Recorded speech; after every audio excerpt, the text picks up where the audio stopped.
welcome to D&D, guys. We are here again, missing a few, and we're going to continue our recap. This will be the third installment of the recap of our entire campaign. And so, yeah, I kind of remember where we left off last time. Does anyone exactly remember? I think we were in Sharn. I think we had just met Phidias. And I think Rook had just cut his arm off, right? Is that right? He cut his arm off. I remember something about that time when you guys got trapped in the dungeon where you had to lift Celestine out of that pit. Yeah. Was that before or after we met Phidias? That's way after that. We're not there yet. We talked about that when we were all together last, but not on the. That's further in the storyline. Okay. And we might actually get there today. Like we might actually talk about that today. So. Okay. Anyway. That means that we're probably next on our way to House Cannith. Yeah, probably. I think that's where we are. I did find the names of the other physicians. So when you guys entered Sharn, you were looking for someone to help Rook, right? You had the option to Zep and Mole asked you to meet them at Death's Gate, which was like a pub that they wanted to meet you there and talk about Orla. But you had other pressing matters because you had an injured party member and you needed to find a physician. And so there were three three options. There are a number of healers, but there were three sort of options that could handle a case like this. The first one was Gaius Wachone, and he was the healer to the stars, as I described it, and I think I even described him as simply rubbing the bunions of the super rich in order to get a payday. We should have just gone with him, you know. I don't know what the outcome would have been, but I know, that would have been interesting. An interesting party member. We probably would have just gone there and left empty-handed. Yeah, and probably would have settled on Phidias. Yeah. Phidias was the second one, Warrior of Spring. Very middle, he was described as being a very competent, very qualified physician. And then there was an orc, and his name was Ukpor, and he is called the Bloodletter. And I think I said you guys could just slit your wrists and save yourselves the payment. And you probably would get the same service. So I heard bloodletting is very effective, so I don't know. I hear it is very effective, yeah, especially in Eberron. So it's all the rage. So on some level, I just railroad you guys into choosing Phidias, but it's because we had an up and coming character that we needed to bring in. So Phidias it was. And I think last time we recounted how that encounter went. There was a receptionist that was a young elf, and she sort of asked you what was going on, and she said, "Whoa, there's an issue. Let's send you back here, and the healer will be with you soon." And there's this big sort of dark purple drape that kind of was in the way, and then suddenly there was this scorpion, this ethereal light blue scorpion that kind of came up and out and started to kind of crawl up Rook's body and trying to go towards the spot that was injured. And I don't remember at one point Rook just pulled out a knife and just kind of cut his own arm off, but that happened, and then Phidias introduced himself and kind of talked about a little bit about who he was and what he was doing, and then Joe, do you have written down what how that transition went? How he said, "Hey, I can travel with you" or not? Phidias? Yeah. Yes. Yes, we leave him. Phidias tells us he's failed, and his assistant comes and bandages Rook up, and we talk about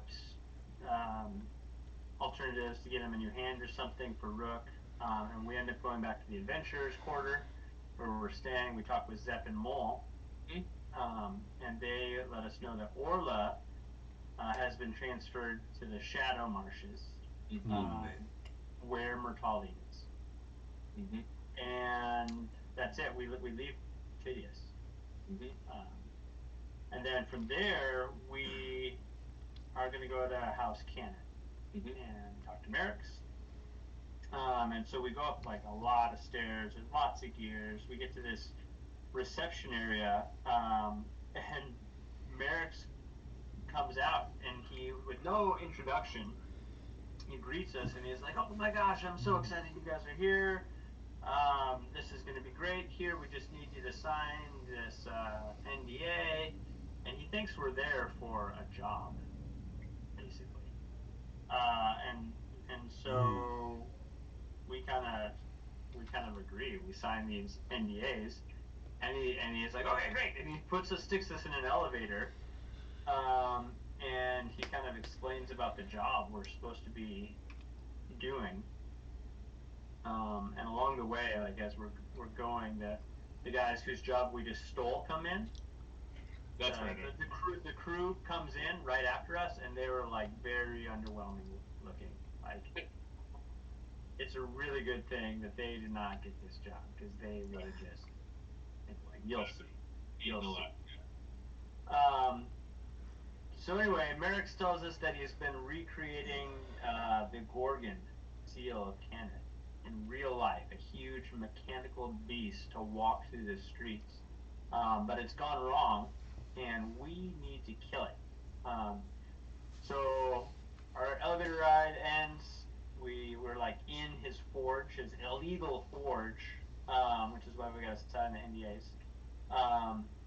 And like this assistant is leading us by these Warforged down there that are working away in this forge, and they kind of like are looking at Celestine like really curiously, like they don't understand that he's free, or maybe they don't understand that they're free, or I don't know. There's some weird interaction between Celestine and these other Warforged. But anyway, we get down in the forge, and a fight breaks out with. There's some weird sarcophaguses that opened up. There's mummies. There's all sorts of craziness, and we're kicking butt until Enceladus rather rolls the Rod of Chaos. Oh yeah, of course. And things start kind of go downhill, and eventually Celestine becomes petrified, turned to stone, dead. He's like dead. Celestine is a brick. What? And then was this because of was this because of the rod, or was this something else? I don't know if it was from the rod or from the Gorgon itself. It has the ability to petrify. Oh, okay. Okay, it was from the Gorgon. It has stages. If you get hit or bit once or something like that, you are slowed. And then if you don't save against the slowed, you go to a deeper level of immobilized. And then after immobilized, you get petrified. And petrified, there's really not a save against that. You're kind of just stuck. I'd like to point out that I tried to place the blame fully on Wes or Enceladus and the Rod of Chaos, but you slipped out of that really well. Okay, so it was the Gorgon. I just wanted some clarity, is all. yeah, right. So anyway, Phidias, right in that moment, opens the door, and he says, "Hey, I figured it out!" And he comes in and he like does something to Celestine. He works some magic, and Celestine is restored back to his he was originally disappointed that he couldn't help Rook with the petrification of his arm, because his arm, from the tips of his fingers to almost his elbow, was turning to stone. That's right. And that's why you guys went to see him in the first place. And because he wasn't able to figure it out in the first place, Rook just got super impatient and cut his arm off. And so at that point, Phidias finds you and bursts in and says, I figured it out. Like, he couldn't sleep that night. He was trying to figure it out, just what the formula to heal petrification was. And he figured it out and wanted to come find you. And at that moment, there was a good reason for him to use his newfound skill. So here's the critical piece of information is up until now, every time Phidias has used his healing or any magical abilities, he's been behind the screen. And so we know Phidias as a half-elf. But now, in the heat of the moment, like, he shows up and there's this guy that needs to be healed right now, he turns into a drow. And we had never seen him as a drow. We've never seen any drow, or any dark elves. I actually wrote a dark freaking elf right here. And my character, Tam, who is like a high elf, he kills the Gorgon, like the finishing shot right then, and he just turns his bow right away to this drow now. Like, all right, what the heck's going on? He's not okay with this drow suddenly being there, even though it looks like he just helped our party out. Yeah, he did help the party out because he healed Celestine, and Celestine was back to malleable, and alive at that point.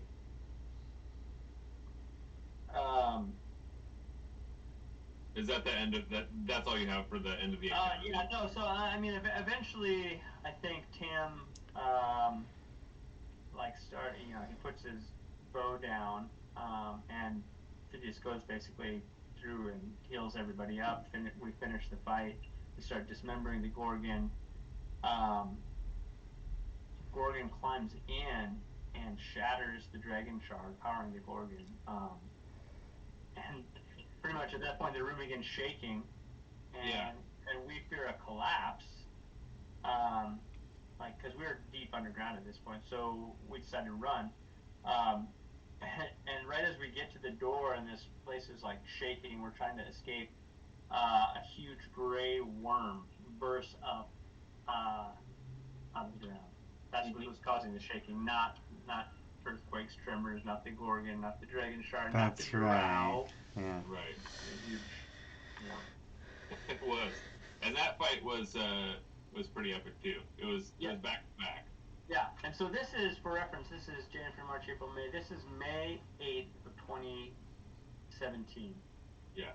I titled that day, let's see, there's enemies all around. I titled it, Keep Your Friends Close and Phidias Closer. I wasn't really too trusting of you at this point. Nice. As you should be. You should be very skeptical with a dark gray skinned elf looking thing. Skin color seems a little racist. My red eyes shouldn't bother anybody either, but Yeah, right. So at this point, Jake was using a camera. He was not with us. Right. And so it was way before we all had cameras. Only Jake had a camera. During that fight with the worm, Rook is bitten, grabs Rook, and he actually swallows him. And Jake flipped his camera off. Yeah. And we were like, hey, Jake, hey, your camera's off. He's like, no, I'm inside the worm. Great bit of drama. That's funny. Yeah. When he gets free of the worm, he flips his camera back on. I thought it was. Yeah. But then did Celestine get chomped too? Yeah, it eats Celestine, and Celestine tries to break free, but it just chomps him harder and starts to swallow him. He fights his way back up, and Phidias heals him, keeping him alive. The worm keeps swallowing him. We keep trying to kill him.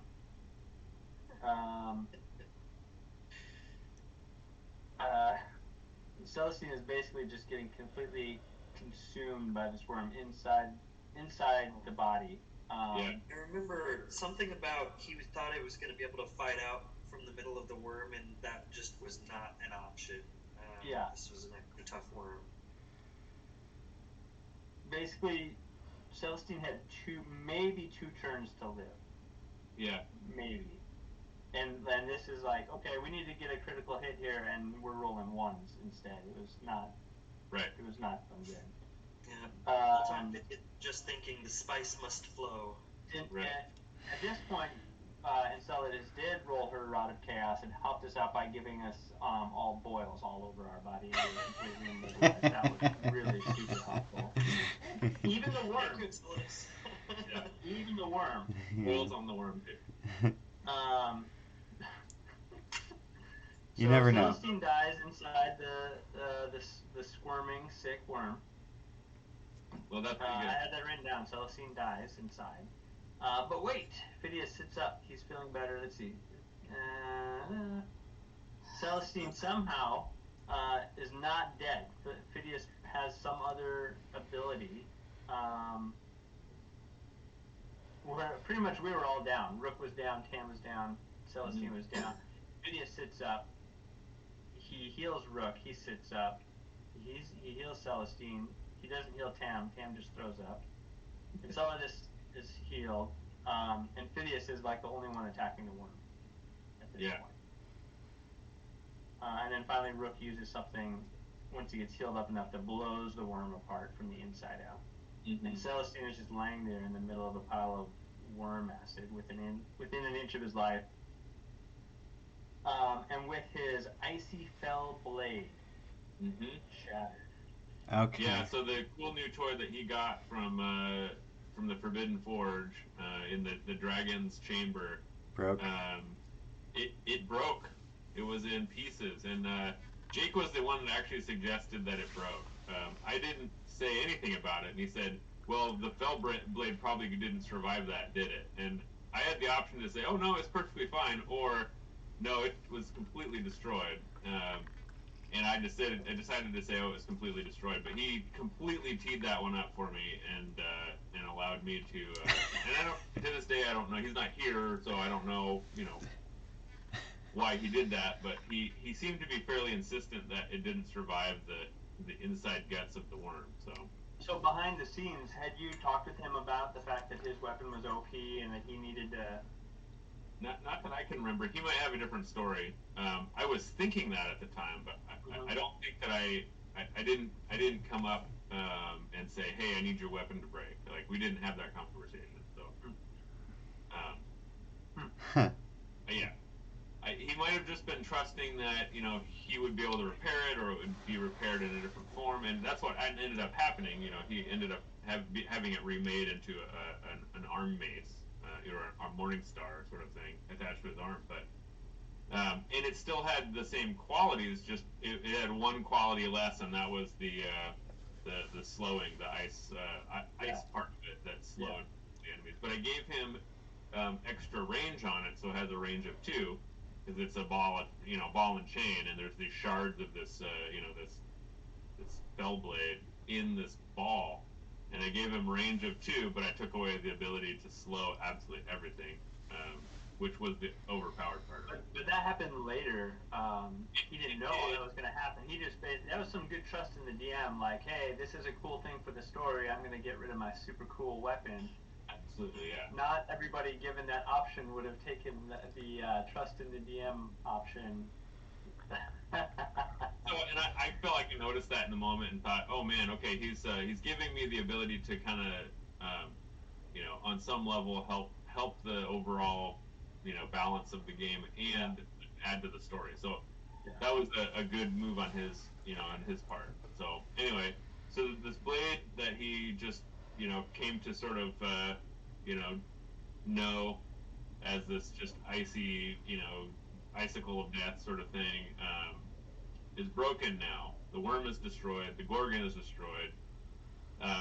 You guys head back up to Merrick's, to House Cannith, and say, hey, the job is done. And he's like, oh, wow, that's awesome. You guys did a great job. And then you present Rook to him, saying, hey, this guy needs some help. And then also Celestine kind of needs help too.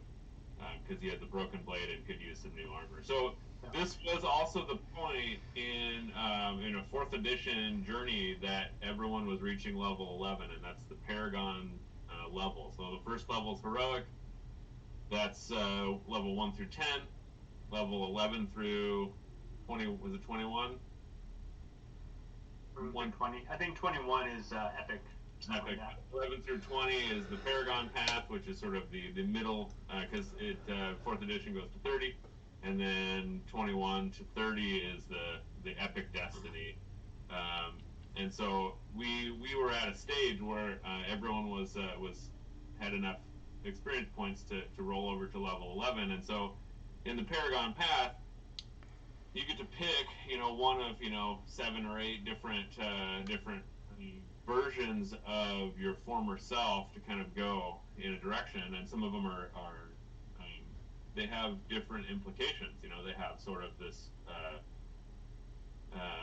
this ethos that goes along with them on some level. And Jake had come to me. Both Jakes had come to me. I worked with Rook on what his path could be, and so that's why his arm was coming off, because he wanted to become a self-forged artificer. And a self-forged artificer is someone who starts to replace their body parts with mechanical parts that they've made themselves. And so they get bonuses to the ability to do that kind of thing, to take armor apart, put it back together, add things to people's weapons, and also to create their own body parts. And so that was the start of a journey that he is on as a self-forge that is still kind of coming into its own. But that was part of that was the start of his Paragon path, is him losing his arm. And so I brought him in to Merrick's Cannith, who is one of 3 leaders of House Cannith, which is the House of Artificers, the House of Makers. And in introducing the 2 of them together, I was hoping that Rook and Merrick, and this is what I made happen. Rook's talent was seen by Merrick's. Merrick's kind of brought him in and said, "Hey, we can help you with this. We'll give you a few tips. We'll give you a workshop to work on, and then you can kind of become the self-forge that you are intended to be." And so he worked that whole evening on his new arm. He had a whole bunch of apprentices help him with materials and in the shop. It's sort of like a maker who is given all the access to all the tools that they need to do their absolute best work. And so the next morning, Rook had this beautiful golden arm, this giant golden arm that had a special power, to it, called Battle Fist Smash. And he was brand new, self-forged man, and that was his Paragon path. He got a bunch of different skills and powers because of it, but mainly it was, his skill was Battle Fist Smash, and that was a giant punch with a big golden arm that he could use from his own, his self-forged arm. So anyway, I felt like that was a really cool way for his Paragon path to be brought in. Celestine also, because he's a Warforged, he is a direct product of House Cannith. House Cannith makes Warforged. It is it's one of their greatest achievements. And so for this very unique, the very unique Warforged to show up on Merrick's Cannith's doorstep, there's some level of curiosity with Merrick's, and then some level of belonging felt by Celestine. And so I actually wrote an interchange between the 2 of them, and I sent it to Jake, to the other Jake who plays Celestine, and he's the only one that has ever read that other than me, and I want to read it now.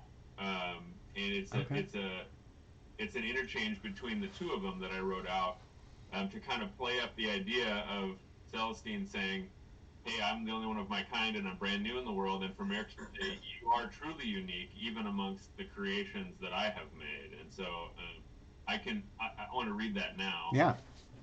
Okay. If I can. It's a little bit long. I'm going to just bring it over here so that I can be staring at it and facing the camera. So this is what I wrote to Jake. You were greatly influenced by the time you spent with Merrick's Decaneth. That experience defined your reason for existence and bolstered your resolve to carry on in spite of your faith concerns. Your experience with him is written below, and I wrote the following. Celestine, is it? Come over here so I can get a look at you. Merrick's waved you over to his desk. He moved many bits and cogs off of one corner and offered you a seat. As he inspected your workings, you noticed two distinct things. The first showed in his arms. As they moved to and fro, you caught a glimpse of what you assumed to be a dragon mark encircling both of his forearms in tight, intricate patterns. Upon closer inspection, you also saw the same closely woven symbols coming out of the tops of his tunic at his neckline. This wouldn't have been notable except as he inspected your mechanics, those marks lit up.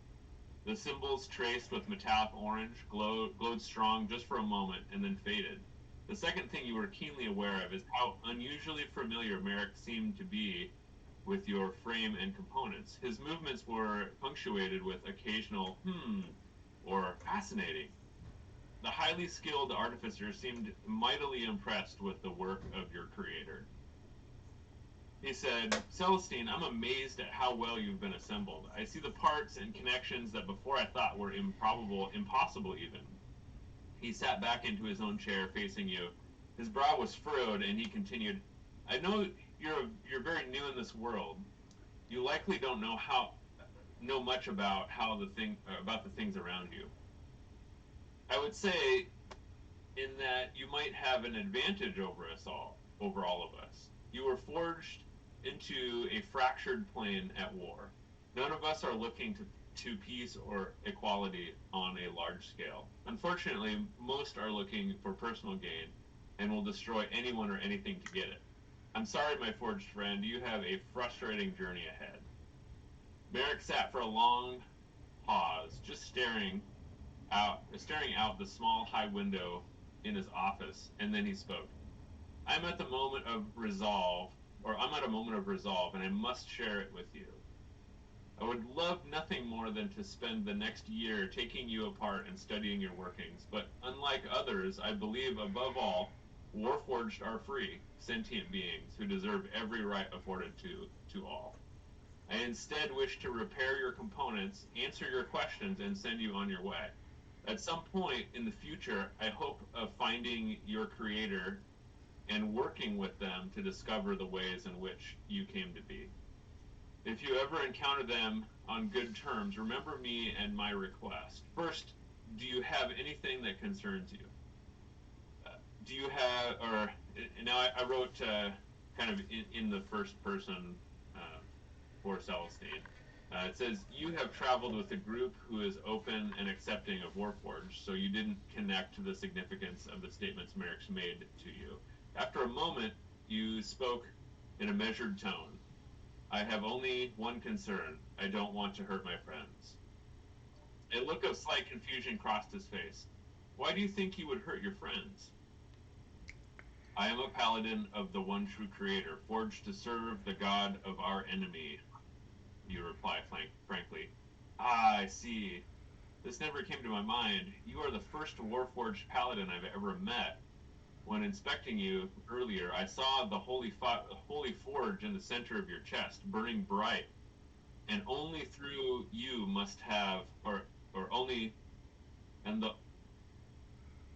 burning bright, and only through you must have a strong connection to your deity. It never occurred to me that your quest and your god were in direct opposition. He held up his finger and walked to the corner. Hold on a minute. And he disappeared through the door into the front lobby. You faintly heard him speaking to the young woman at the front desk and came right back in. I have sent for Commander Corinne Hadril, High Paladin of the Silver Flame. She should be here soon, and we'll ask her about your religious dilemma. In the meantime, let's plan out the repairs we'll make. For the next hour, you and Merrick's work out the details of your weapon and your body armor. He brought in a few apprentices, describing what he envisioned, and sent them away to start the fabrication. Not long after he sent the last artificer to work, a tall, lightly armored figure opened the door. Corinne, it's good to see you again. Merrick's leapt from his chair and embraced the unusually tall half-elf woman. I hope there are no hard feelings over the mechanical raven incident. The paladin smirked when Merrick's mentioned the raven. Other than that, her face didn't betray any feeling. Maybe I should be the one apologizing to you for that damn raven, Corinne quipped sarcastically, and then asked, Merrick's, what did you call me here for? It couldn't just be to relive old memories. For that, we could have met at the Blathering Dragon. Merrick's let out a laugh. You are right, we don't have ale. Maybe after we're finished here, he said merrily, and turned attention to you. Let's see here. Turn attention to you. Commander, I present to you Celestine, Paladin of the One True Creator. Corinne's eyebrow raised at the announcement. Paladin, I didn't think that would be possible. She uncrossed her arms and took a step towards you with a look of curiosity. What's your source? I don't recognize this symbol. She pointed at your holy forge. You look at Merrick's and then replied, It is the forge of the One True Creator, the mark of a god venerated by my enemy. Have you been able to access its power? Can you feel the blessing of the deity? How can you fight a god with its own strength? Corinne asked these questions out loud to herself. She stared, entranced at the forge in your chest, her full attention captured by its blazing flame. You reply, I can access its power to great end and have maintained control over where I direct this power. I do not wish to lose that and harm those I travel with, you reply, unsure if that's what the answer she wanted. Merrick's interjected, you see the dilemma, right, Corinne? The question broke the trance, or that question broke the trance that overcame the commander. She shook her head as if clearing errant cobwebs and refocused her attention to your face. Wow, yes, I do, and though I know nothing of your deity, I can say that for a paladin to oppose his god would be truly unexpected. It took a few more moments for Corinne to compose herself. Finally she said, Celestine, would you mind if I took your question to the High Council of the Silver Flame? I know many who have a greater knowledge than I who could ponder the depths of your situation more thoroughly. I would appreciate that, he said. How long are you in Sharn? She inquired. As long as your council needs, Corinne, Merrick's answered for you with a wink. Good, I will not delay. Meanwhile, peace be with you, good paladin, she said, nodding to you. And to you, well, artificer, smiling at Merrick's. With that, the commander, Corinne Hadril, High Paladin of the Silver Flame, left. Over the next day, you spent a good bit of time in a large workshop with the artificers you met in Merrick's office. They outfitted your frame with new armor plates and affixed a new weapon at your right arm. They assembled the shattered splinters of your icebound full blade into a deadly flail with a retractable chain.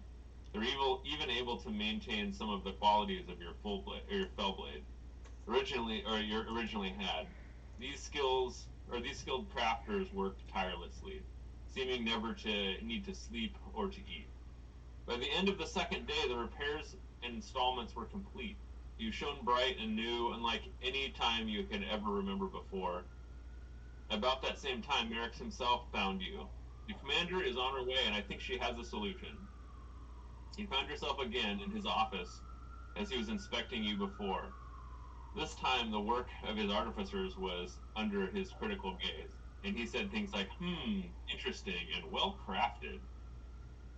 Sir, the commander's here to see you, the young woman from the lobby desk poked her head in at the door and informed Merrick's. Thank you, send her in, he replied without looking up from his inspection. Excellent work, he concluded, and stepped back from your frame. I must compliment my apprentices on their skill. Just then, Corinne entered. Merrick, Celestine, I may have a solution, she started with confidence. With her attention on Merrick, she began. Have you ever heard of the Grey Guard? He shook his head. They are an ancient order with a difficult past. Corinne found a chair removed the gizmo resting on the pad and took a seat. Millennia ago, paladins were new in the plains. The gods needed warriors and gifted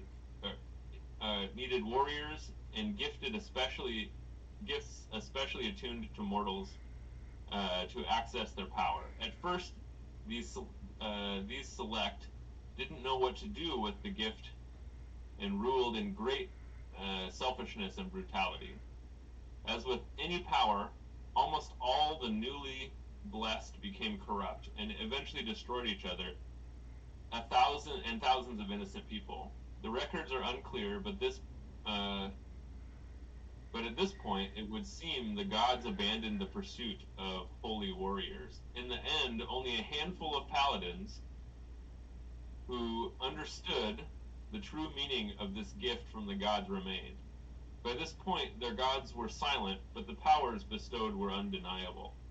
These few knew that they needed to create organizations in their ranks, and the modern order of paladins was born. To this day, the calling in our profession is a mystery, shrouded in the laws and bureaucracy and tradition. Do the gods still regard us and continue to bless us new warriors? Do we perpetuate the fire they gave us until the times, or they gave us in times of old with ceremony?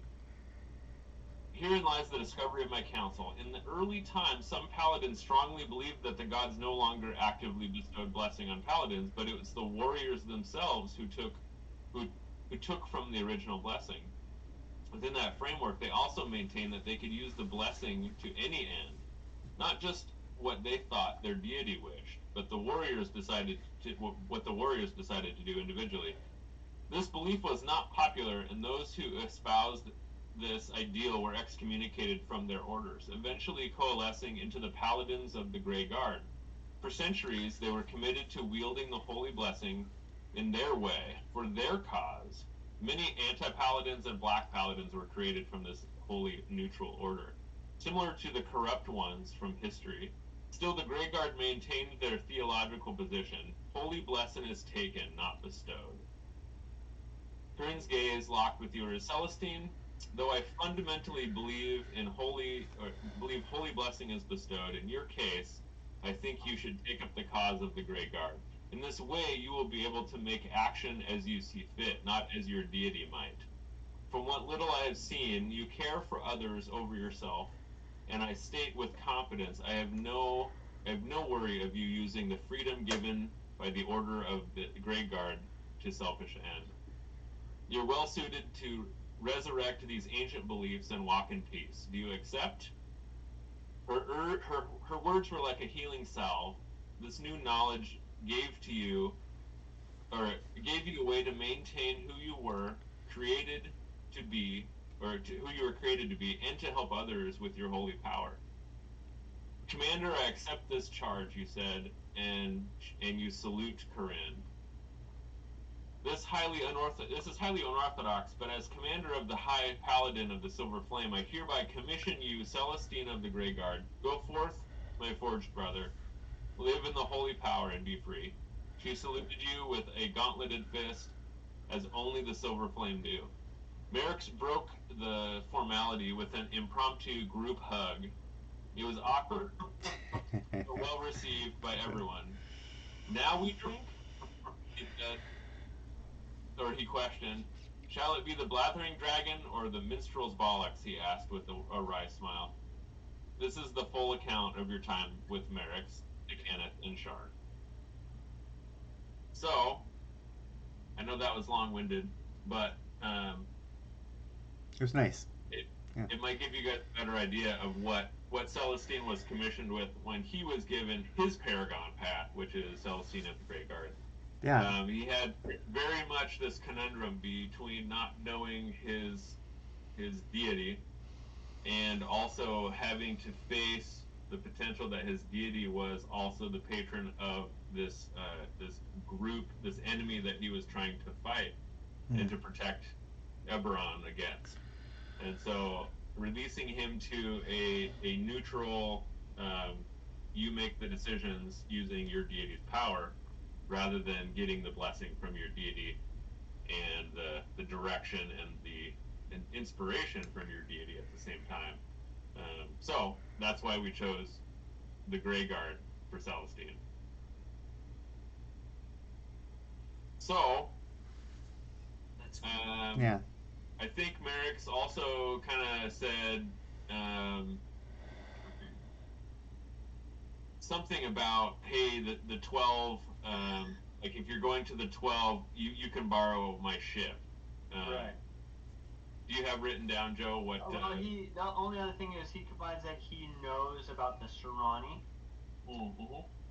and he has been building Warforged to fight them. Yes. And then he recommends we go to City 12.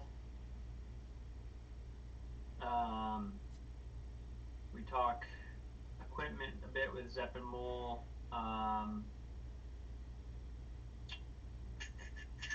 Did you mention that? You mentioned that his new weapon was formed from the shards of his swords. Yep. Yeah. Okay. So, yeah, they were made into a big flail on a chain on his arm. Okay. So yeah, Merrick lends us his ship. He's gonna fly us to see the 12. It's named the Phoenix. Yep. And it'll take a day to get to Karnat, the court, to see the 12. Yes. And I think we got to do a little bit of shopping and stuff. We each got one item, Mm-hmm. with a piece of armor or a cloak or something like that. Yeah. And We were all really excited, and actually most of us hadn't gotten our Paragon Path yet. That's something that happened a little later. Right. Not too much later, but I just wanted to point out that there were 3 of you at that point that hadn't been bestowed your Paragon Path. And so, I think I had mentioned, like, sort of metagaming that I was going to do it in a specific way, Right. and not in a way that would lead to anyone being behind in combat, but it had to come out naturally in the story rather than just sort of a fairy wand on your head sort of thing. So. Right.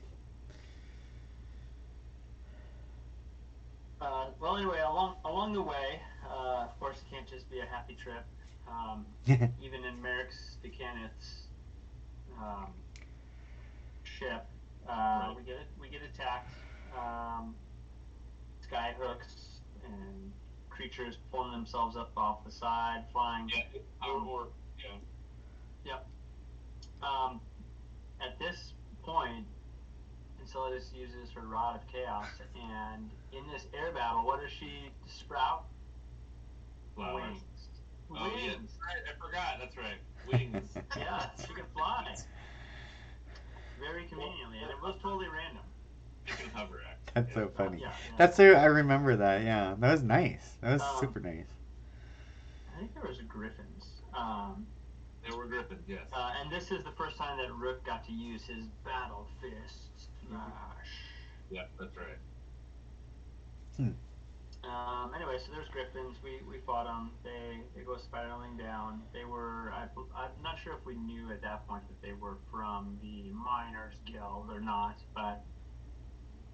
I think you did. I think you noticed. I think you noticed something like, you know, insignia on them or something like that. That was Miners Guild. So we repair the holes in the ship. At this point, the captain and crew walk up to Celestine, who appears to be in charge, is what I have written down.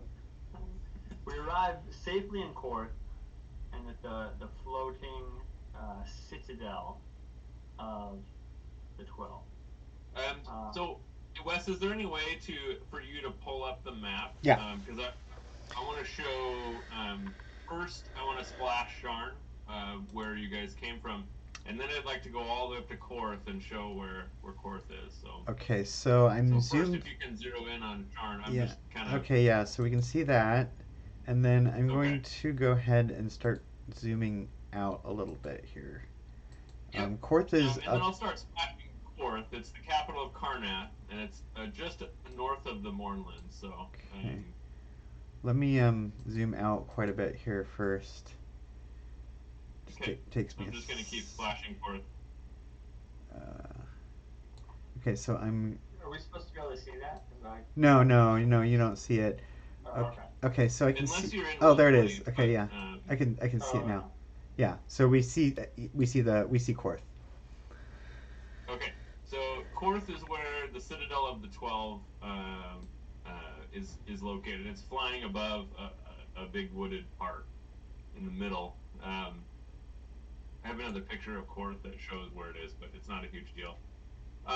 You described it as one huge tower in the center and 12 smaller towers surrounding it, is how you described it. It's like a giant monolithic base with 12 towers kind of around the top.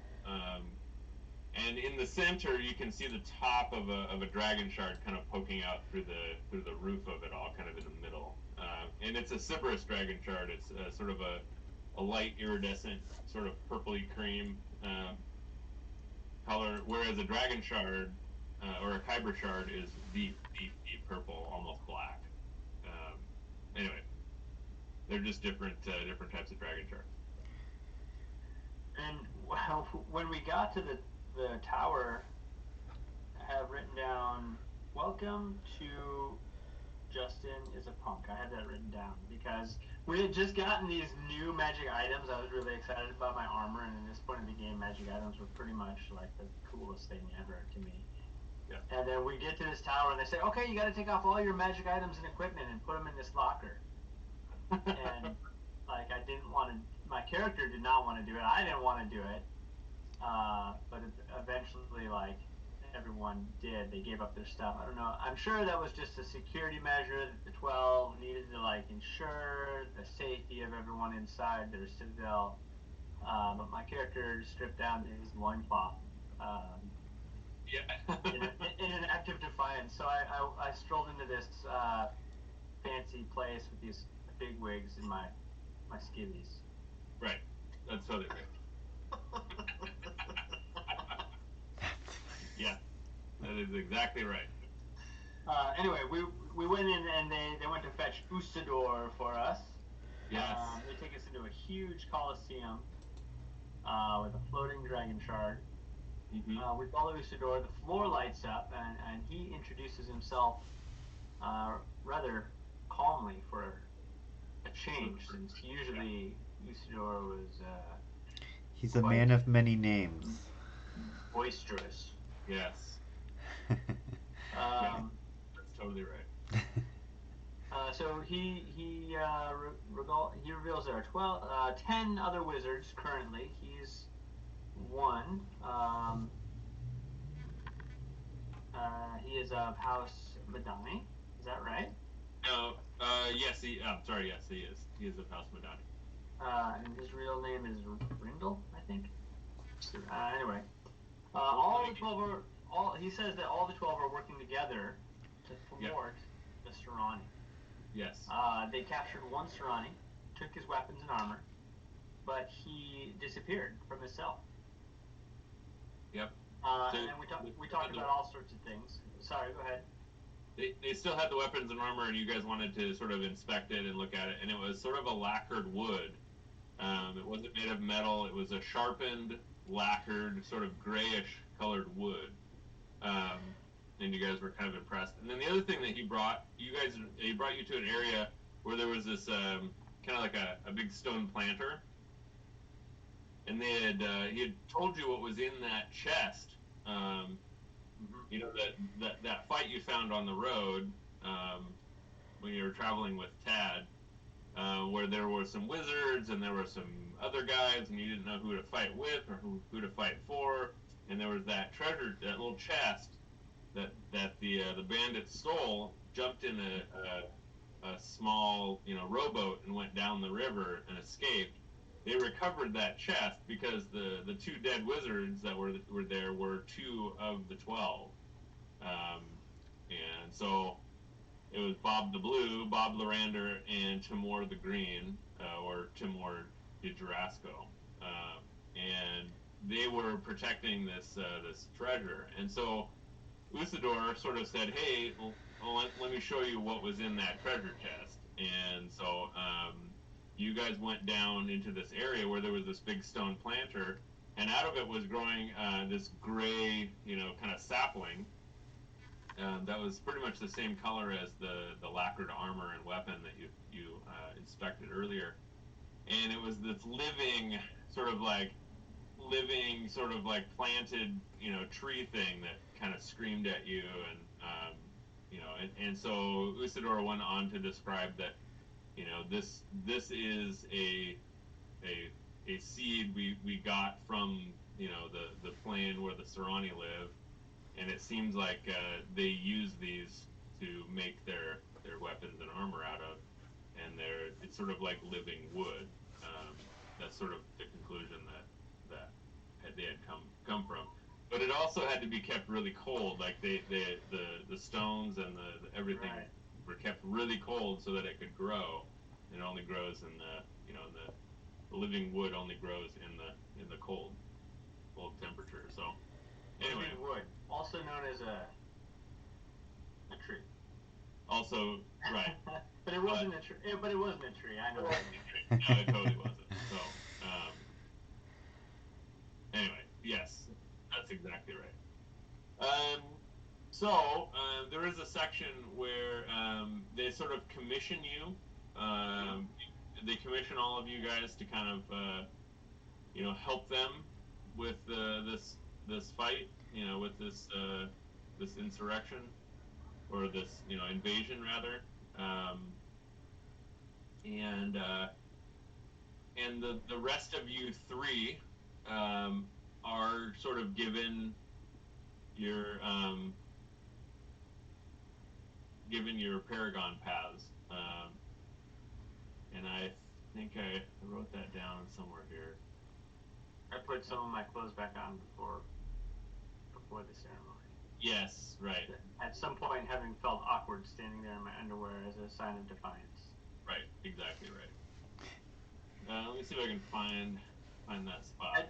One of the things I remember about this was you went through and introduced. There was one wizard basically for each of the 12 Dragon Mark houses. Yeah. So after Usador, we met Delgado. Delgado the Brown. And you had a mini painted for each wizard. That's so right. You kind of put the mini out there, and we got to enjoy your painting. So at some point that'll be cool to see the actual minis. So what I want to do is I'll go through that list, and I'll give their names and kind of a description of what house they represent and what their strengths are.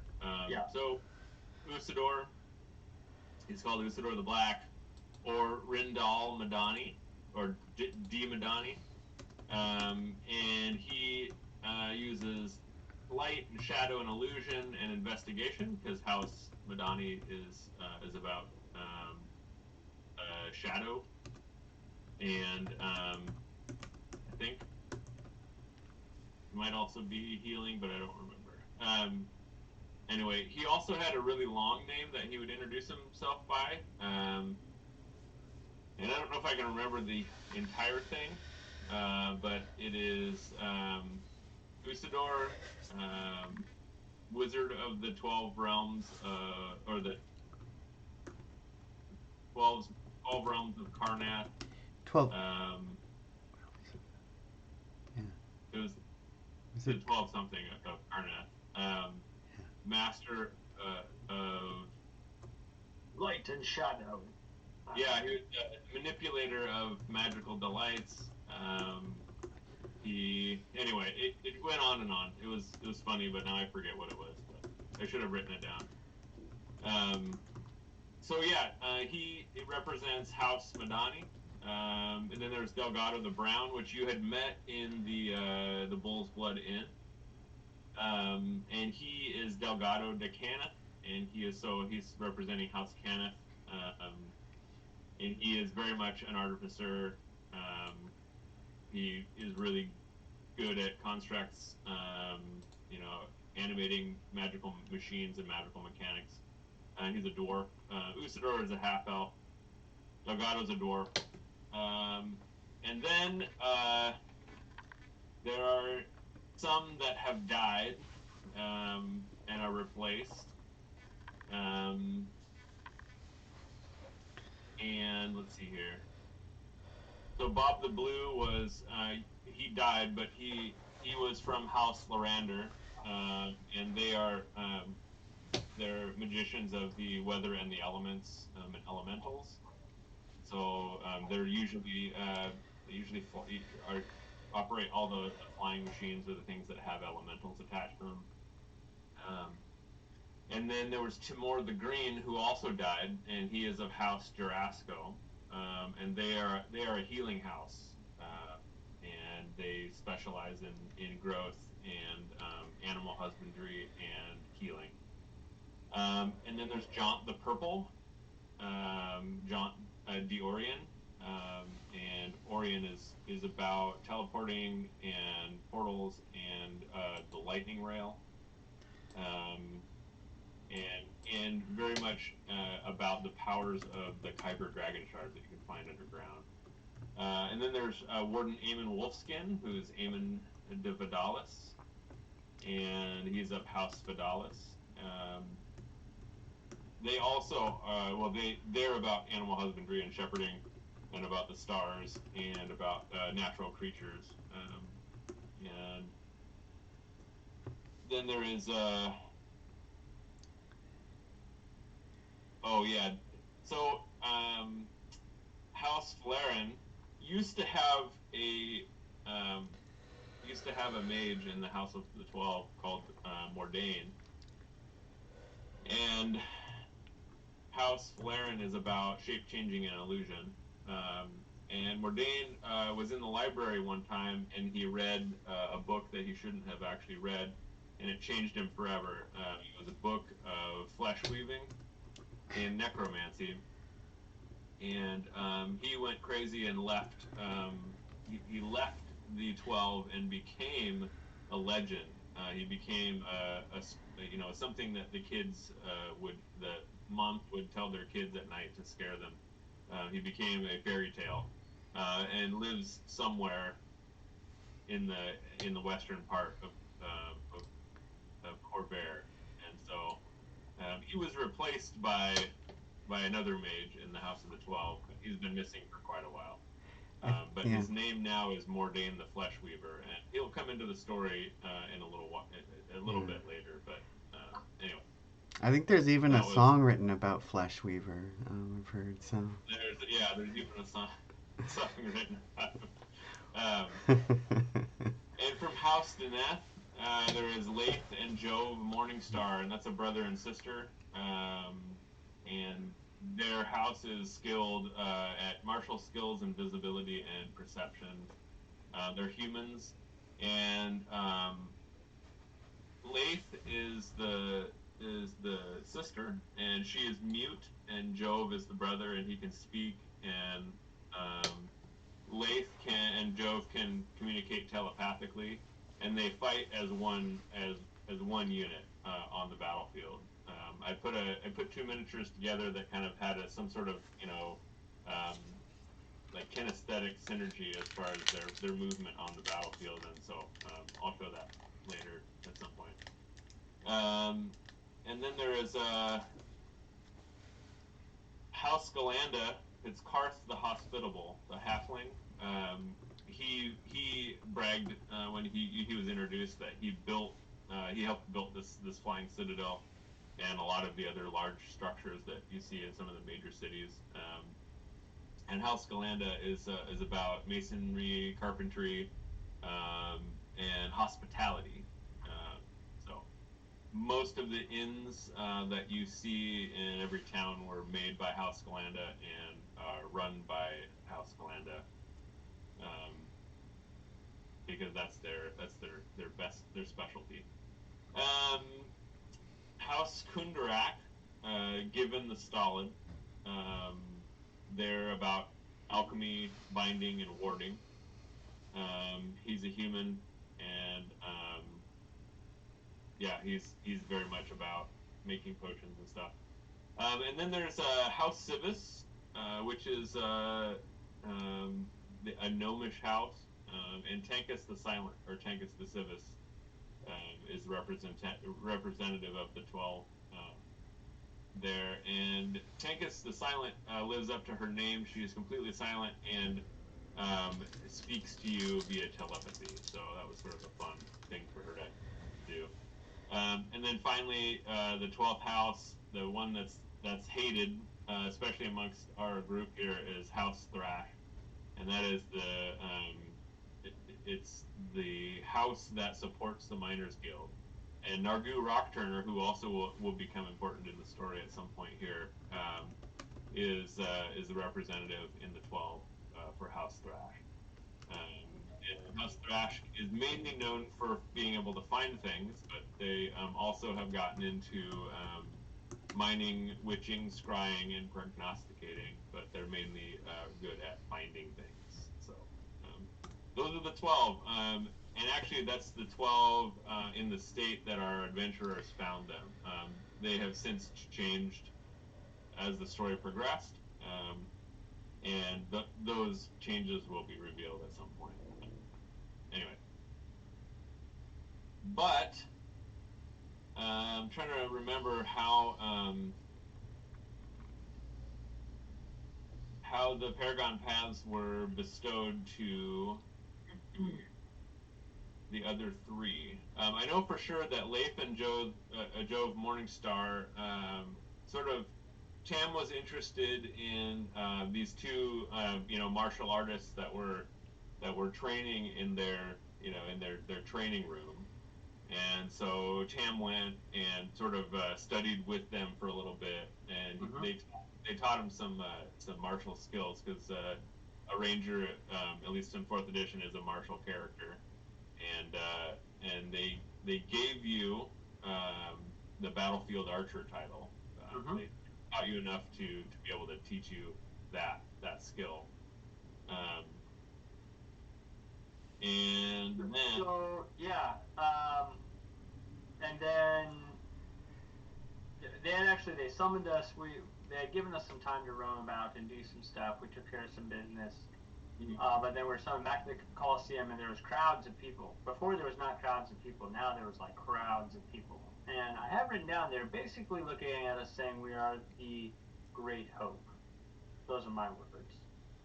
But Tankus called Enceladus over and presents him to the crowd, and I have him. Oh, that's down. right. So at this point, Enceladus was a male of the species. Got it. And she's spoken with him at length, Tankus.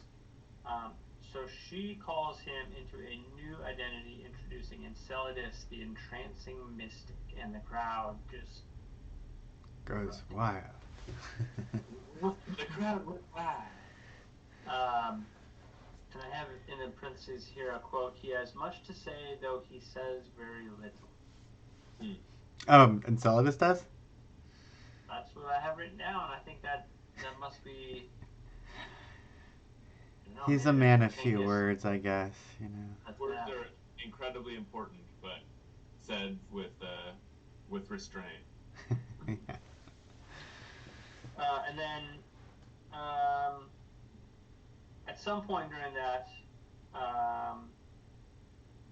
did you talk about how Nargu Rockturner, he apologized for his house and for their involvement with the Serani? I didn't say that. Yeah, he definitely was sort of saying, hey, I'm not, I am part of the 12, although I do represent my house. They, the Miners Guild is very much self-serving, and they use the powers of House Thrash to, meet their ends, and I'm not associated with them.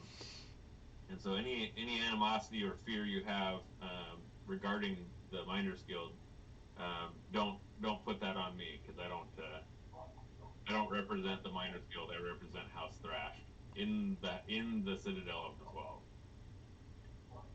And then the other thing that happened that night, Tam, my character, was able to send a message back home to my Facefire, back to my family, just using the House Civis sending stones or speaking stones. Just kind of updating them with this is where I am, this is what's been going on, telling them all about the adventures, This is how you can get a hold of me because, I had family stuff that I was basically trying to help my family get back home. If their home was stuck here in Eberron when it belonged in a different plane. So I only bring that up because it will be important later. Right. So I think we had already updated Phidias before you started the party with the title Warrior of Spring. Like that's what you were known for in Sharn. And so I don't think we actually had I don't think we actually had you sort of blessed by the 12 at that point. But they did take a moment, like when they were talking about, Phidias the healer, they were talking about how Bob the Blue and Timor the Green died, and they should be honored, to have someone, sort of represent healing in their stead. I think.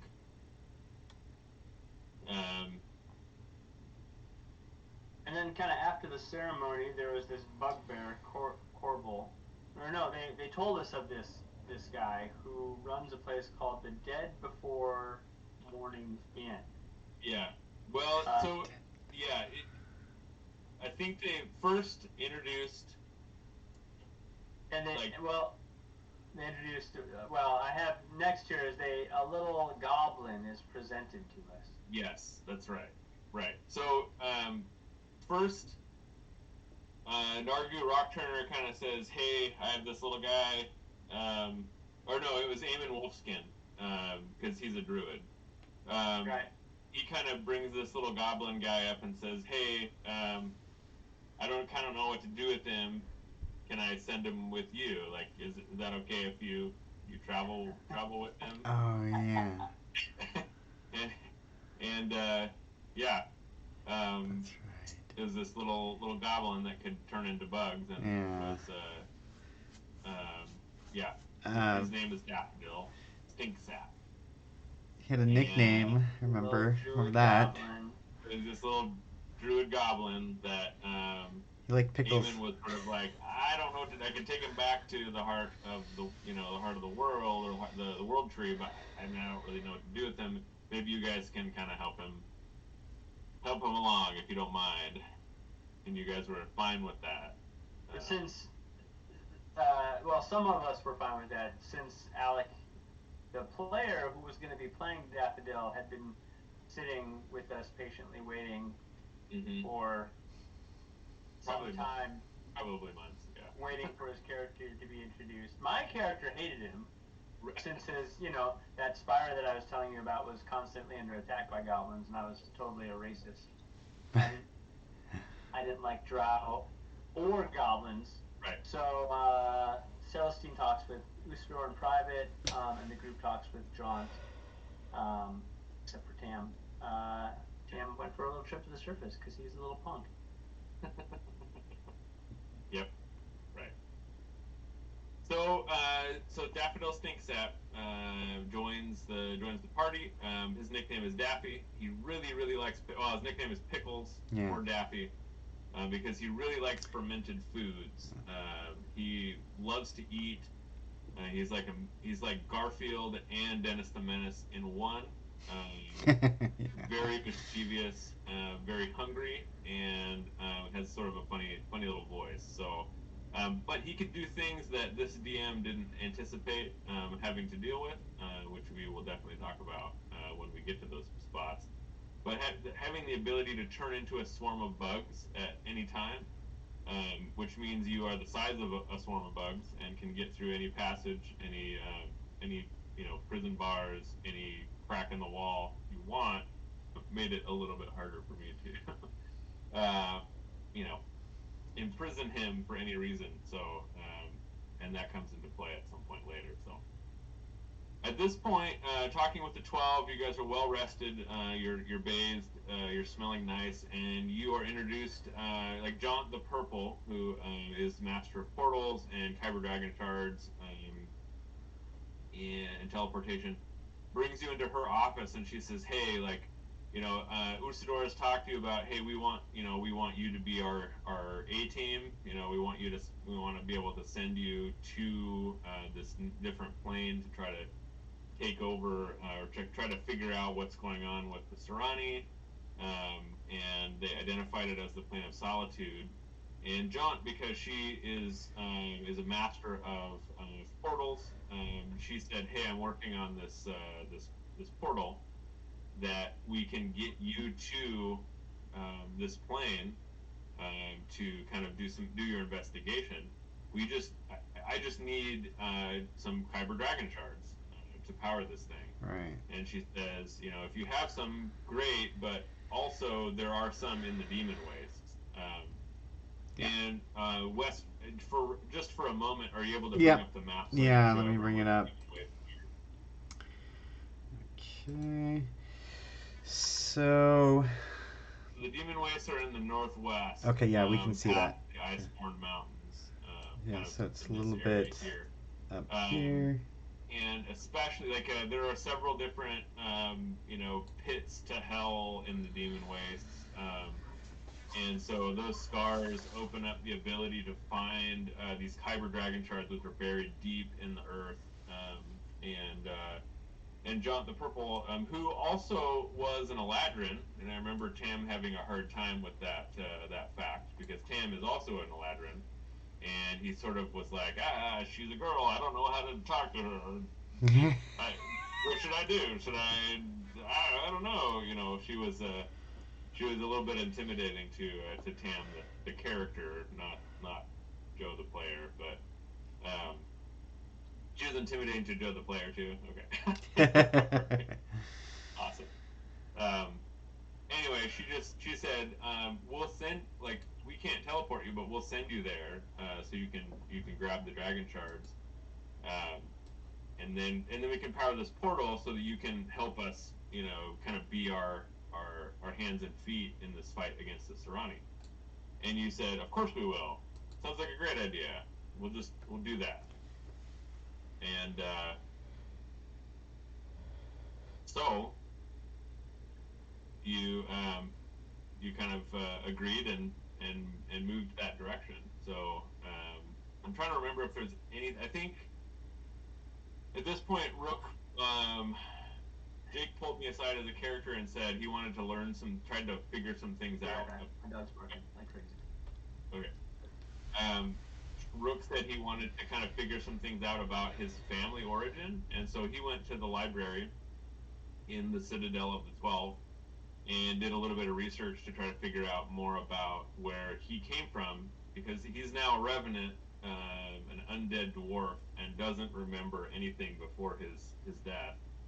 And so he did a little bit of research about his family origin, and that has yet to come up in our story. But there is research that has been done about his origin.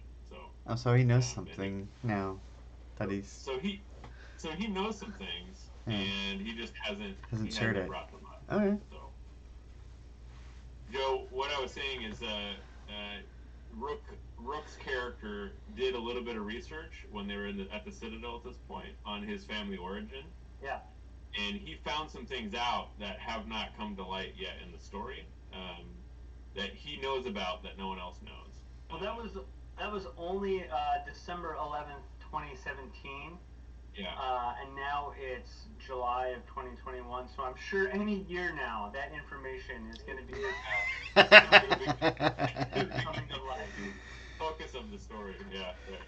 It's so funny. Give it another 3 years and maybe it'll pop back into the story. But anyway, I just wanted to let you know that Rook definitely did that research, and he definitely knows some stuff. So I was gonna say, and Celadus, has a long backstory that's only just starting to come out right now. So you know. We got nothing but time. We just got a big story and nothing but time. Yeah. So. Hey, at least we all have backstories that we've been holding on to like they're precious. Mm-hmm. Like they shouldn't be let loose. Hey, so the opposite problem would be the worst if everyone was trying to relive their backstory or live out their end game. I would have a really difficult time. I'm glad that it's only a few. It's only one or two at this point. If everyone said, "Ooh, me, I'm next. We're doing this. We're going this direction," it might be a little bit difficult to direct everybody. So anyway. Well, yeah, and hopefully it's like our backstories are contributing and helping us form our decisions, but they're I don't know. Somebody at one point I read or heard that you don't want your character's backstory to be the most exciting thing that ever happens to them, right? Right. So it's like a balance of you want to Yeah. be cool and interesting and help you play your character, but Yeah. backstory It's kinda can't like- be that you were the king and conqueror of the world, because why are you a level 1 character?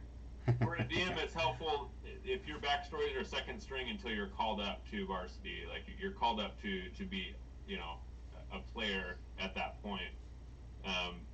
I just want to have the ability to do that. So I want that. You know, I just do. I mean, because at any point, you know, your story is interesting and will be brought up. It needs to flow with the story on some level. And I know, Joe, you do a really good job of saying, "Is it time? Is it time?" Well, back What in about- back in December of 2017 and earlier, I was still really new at this, and my character's backstory had way too much importance to him than it should have. And to Yeah. point that out, right as we were leaving on this long trip to the Demon Wastes, a messenger came out and handed Tam a letter and said, "Here, this is for you." And it was a response. You know, I had sent a letter the night before, and this was like a response back from my family that I read. And I read the letter, and that will influence things coming up. Mhm. But on this long trip that we were taking, Enceladus starts telling us about a dream he's been having. Do you remember that? Yeah. Yeah, and Enceladus starts having this dream where he's in a cave, right? Like following, like looking for something, like going into a cave, falling down, or like having to jump over something, right? Yeah, so essentially, you were sort of walking through the woods, sort of compelled, you know, to walk in a direction, hearing the noises of the forest, nothing fearful. You face the mouth of a cave, and you're compelled to start walking towards the cave. And for several nights in a row, you would get to a point in the cave where you would just like fall, and then you'd wake up. And then you eventually got to the point where it was the same dream every single time, and you counted your steps, and you knew what step you were going to fall, Yeah. and then you jumped instead of falling, Yeah. and then you kept going. Like you solved the dream, Right. and you kept going, and eventually you got to this big opening, and you saw Orla in the very center of it. And she was wearing rags, and she says, "Oh, it's you." And you sort of were still feeling like you were in a dream, but she says, "I know this feels like a dream, but it's really me. Like we're really talking, we're really connecting." And she sort of tried to kind of prove it by, you know, trying to explain this connection that she had with you. And do you remember what she said to you? Yeah, well, she told me where she is, where she's being held captive, and that she was in the Shadow Marshes. I remember that. I think she gave me a specific location. And so I, you know, through this dream became aware of Orla's location and realized that she's been captured and that she's in trouble. She needs our help. And I kind of like kept it to myself at first, I think. Um, Mm-hmm. you know, because I wake up and it's just a dream, but then since it keeps happening, I had to eventually share it with the group. Now, I remember I didn't because we were on the way to the Demon Waste to get those Kyber shards, and Right. I remember that we had just gotten there. We took like a day trip up north in the Demon Waste to go to like the Bull or the Dead by Morning Inn or something like that. Is that what it's called? And we spent the night there, somehow survived. Like I think we got a room with no windows, right? Yeah, so you were given the tip. I don't remember who by, but you were given the tip to get a room without windows. Yeah. And I don't remember if the Dead by Morning Inn I think it's an actual place in the Festering. The Festering Holt is an actual place. But I don't remember it. I don't know if I named it Dead by Morning Inn or not. I think it might be an actual place in one of the supplements. That yeah, sounds right. it sounds like something that would have been in the supplements. But anyway, it was sort of like your the safest place you could spend the night before looking for dragon shards, and it wasn't very safe. It wasn't safe at all. There were these carrion tribesmen that were they randomly wander the demon wastes, and they sort of gathered together and found you guys. And even though you were staying in a room without windows, which happened to be a crypt,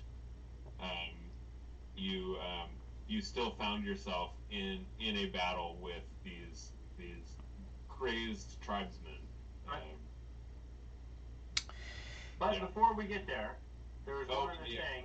Right. I write in my notes, of course, the hull of the ship shakes as the airship is rocked, because I'm pretty convinced at this point we can never get on an airship without some griffins carrying goblins with an orc on his back. Right. But we fought them. They were from, once again, the Miners Guild. That night, Tam and Celis have a long talk about the Spire, because my guy wants to go home, and so we're flying west over the mountains, and Rook recognizes this old ruined temple below us. It's like this old demon temple. We're sacrificing and eating non-demons. But we do not go there. It's just something we see. Yeah, because you're flying over the Icehorn Mountains in the airship, and you just see it. It's sort of like built into the side of the mountain there, way high up towards one of the peaks. And you're flying over it. You're flying over it. You're not landing. Yeah, I'm just mentioning it now, July 22nd, 2021, just in case it ever becomes a thing sometime in the future. I really don't know if it is, but you described it in enough detail that who knows, it might be someday. Yeah.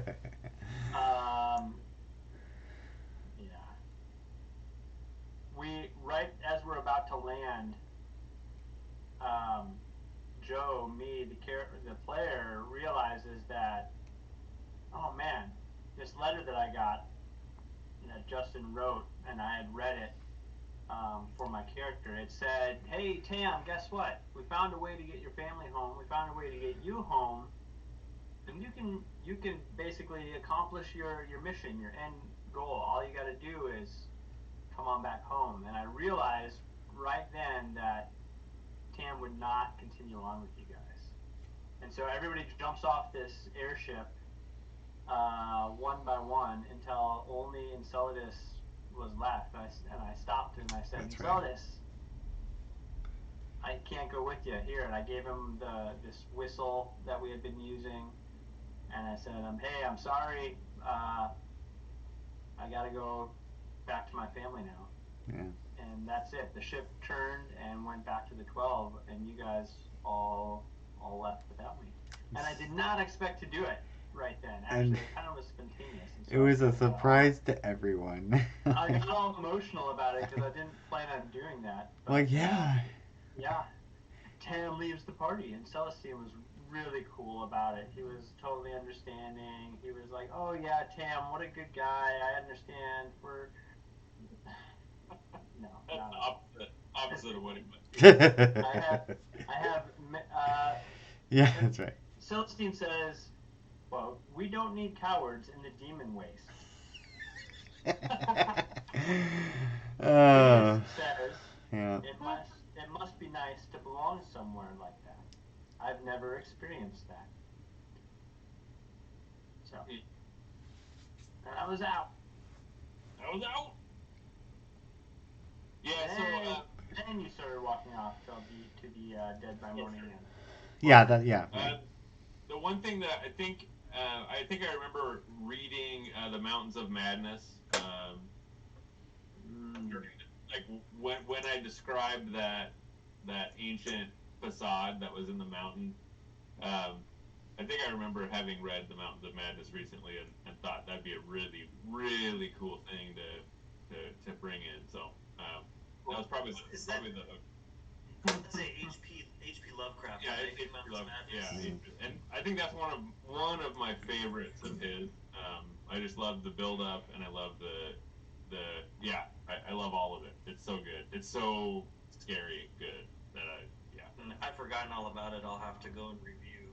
Yeah, you have a copy of it because I borrowed your copy to read it, I think. But yeah, it's one of my favorites of his stories. But anyway, yeah, just remember that it's there. Put a pin in that. Mm-hmm. So you guys were at the Dead by Morning Inn. You were having a really difficult time with the Carrion tribesmen kind of wandering and fighting. And then what happened? I know, Phidias, did you pipe up and say, "Hey guys, this is sort of futile. I can help out"? Do you remember how that went down? We were struggling over whether do we chase after Orla because she seems really in trouble. So yeah, did Enceladus? Did you talk about the dream then at that point? I'm sure I did at that point because I feel like when we got to the Demon Waste and that inn, I mean, we basically turned around and went the other direction immediately. Mm-hmm. And it was a time sensitive thing too, right? I know that Orla was going to be shipped out in a certain period of time. I knew that we only had a certain amount of time to get there, and we had to make a decision quick. Right. So. I just remember it came down to, okay, our friend's in trouble is time sensitive, or do we try and go find dragon shards for a bunch of wizards who might need them to open portals? And it was kind of like a hands down, we're going to chase after the friend. And so I think Phidias kind of just said, look, I may have a solution to this. Let's just bounce and go get Orla. Mm-hmm. I think that everyone else was kind of in agreement because no one was really enthusiastic about being in the Demon Wastes. Yeah. To be completely transparent, I had so much Demon Waste material. I think that's one of the places I fleshed out more than any other place. You had a path into the Nine Hells themselves, like. We should go back. It sounded so interesting. Not have been like a demon overlord at the bottom. Like I had map upon map upon map of juicy dungeon crawling for you guys. I still do. It's not. I know. We need to go back. That would have been a fun place to explore. Yeah. Something to spend more time being invested in the Demon Wastes. And then introduce the fork regarding Orla. I know. Yeah, right. It was my own darn fault because I wanted to introduce the fork, but I didn't do it in the right order. But at the same time, I was sort of coming across this concept of not railroading the party, of just giving you guys lots of different options. And I was also coming to realize that you were going to choose friendship and loyalty to friends over potentials for treasure and adventure at this point in the game, and maybe that's one thing that Alec didn't like, because I can tell you that he really wanted combat and he wanted justice.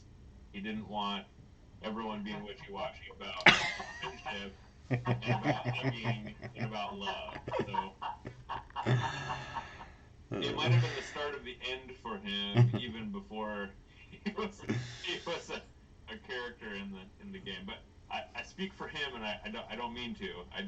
I wonder if that was what it was. So so you guys Maybe promptly he'll be a guest star someday, and he can fill us in. He will be a guest star someday, and he will fill us in. So you guys did promptly turn around from the Festering Hole and pretty much follow the same path back, but this time you didn't have the luxury of having an airship, And so on the other side of the Iceborne Mountains is the Elding Reaches, which is one of the most ancient places in Corvair. It's one of the most unchanged areas in the entire continent of Corvair. Yeah. And it is the seat and house and birthplace of the Druids. Mm-hmm. I have the map up here.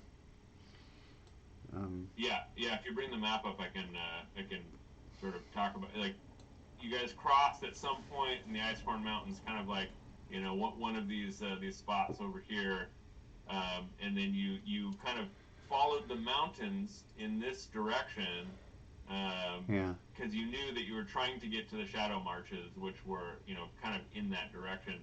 You didn't want to go into the Reaches, but you wanted to head towards the Shadow Marches, and so you followed the Iceborne Mountains along the edge of the Elding Reaches. The forest was utterly magical. It was, you know, like Fey wild inspired, glowing mushrooms, you know, multicolored plants, you know, like swamp gas kind of, you know, lights in the middle of the night, bugs that you'd never seen, sounds that you'd never seen, ancient forest sounds. I think I tried out a different audio thing at this point where I could add those sounds to our game. And we were all in person except for Jake. And I added some crazy audio, like fairy world audio sounds at that point. I just remember putting up a playlist that had that going on. So, Joey, what's So I was just reading the encounter between Orla and Enceladus, the dream, or the dream, whatever it is. And one of the things she mentioned, if it's at all possible, you come and rescue me. They want to give me to the Serani. I don't know if I can handle that. And then she says I could help if we were sent to another plane. I know a lot more languages now, including Serani. Enceladus wants to know, how'd you learn? And Orla kind of says, oh, it's a long story. I've been transferred somewhere. I'd love to get out of here. And in the end, she kind of shows, she says, I can talk to people through dreams, and she turns and shows her shoulder. And on Orla's shoulder, that's when she reveals that she's manifested a dragon mark while in captivity. Mm-hmm.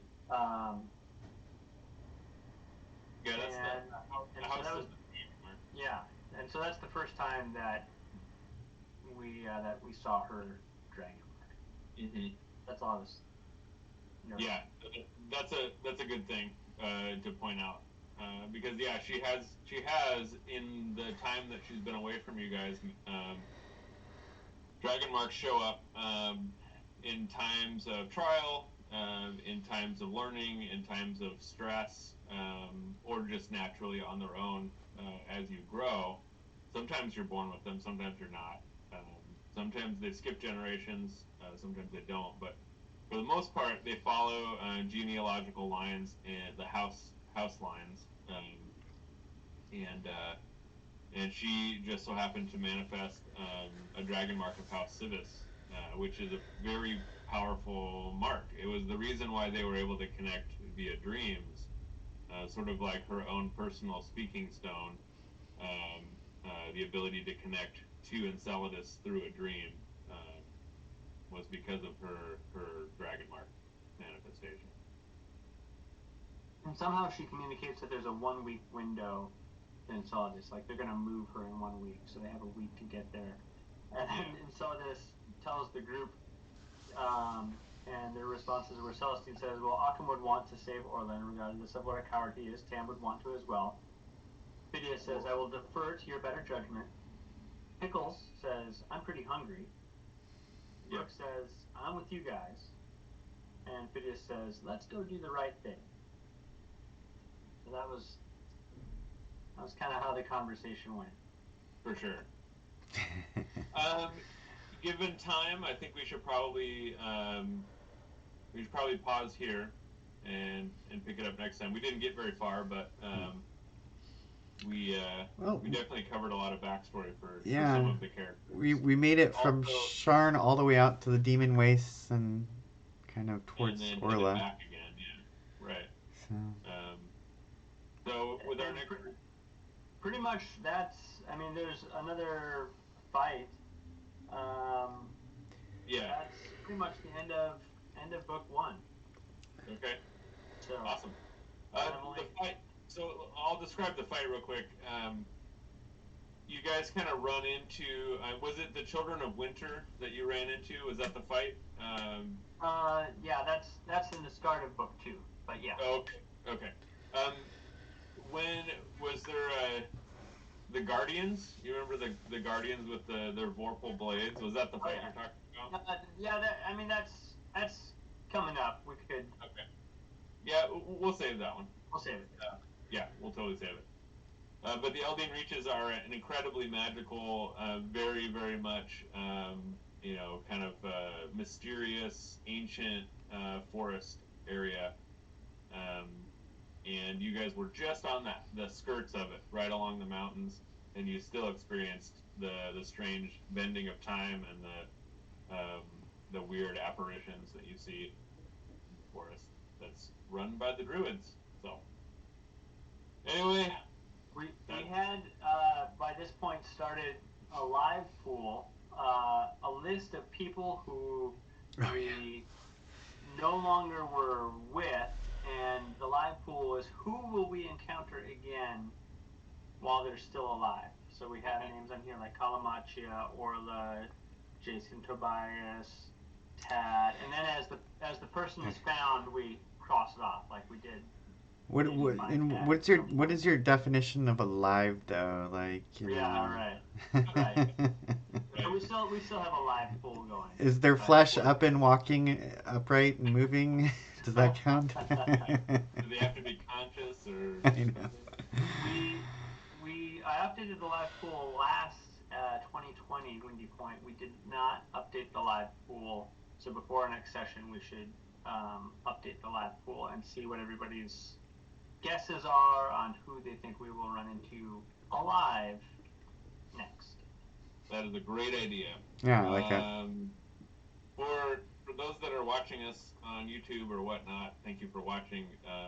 Tune in to installment 4, where we will get, another mile down the road before we're able to tell more story. And hopefully we can wrap this one up, and maybe in a few more. I don't know. I thought these were going to be 3 and done, but I think we're looking at maybe a whole series of 6 or 8. But I don't really know.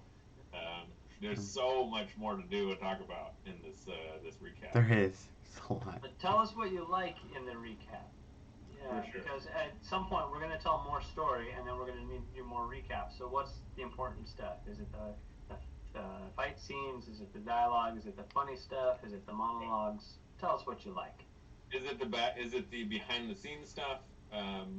Yeah, I'm able to answer questions. Whatever. Like and comment. Do all the things you do on YouTube. And we'll see you next time. All right. Thank you.